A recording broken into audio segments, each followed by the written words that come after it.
నిలబడుతుంది, లేకపోతే ఇది సుప్రీంకోర్టుకు పోయినా పోతుంది కాబట్టి అని చెప్పి ఆ రోజు ఆ మీటింగ్ లో చెప్పడం జరిగింది.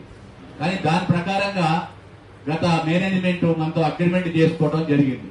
ఆ అగ్రిమెంట్ ప్రకారంగా అంటే చాలా మంది మన ఆర్టిజన్ కార్మికులు ఫోన్లు చేస్తున్నారు, అన్న ఏందన్నా వాళ్ళ అయింది జీవో నెంబర్ 16 అంటే వాళ్ళకి అగ్రిమెంట్ లేదు, వాళ్ళకి ఎలాంటి ఇది లేదు కాబట్టి అది పోతే పోయొద్దు.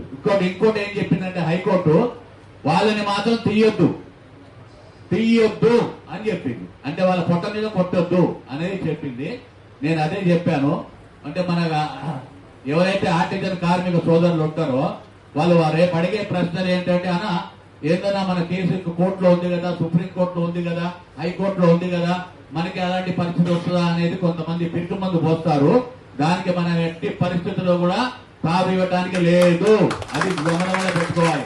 ఇక్కడ వచ్చినట్టు జిల్లా నాయకులు అందరు కూడా మీరు బాధ్యులు కాబట్టి అక్కడ అందరికీ కూడా మనం చెప్పవలసిన అవసరం ఉంది.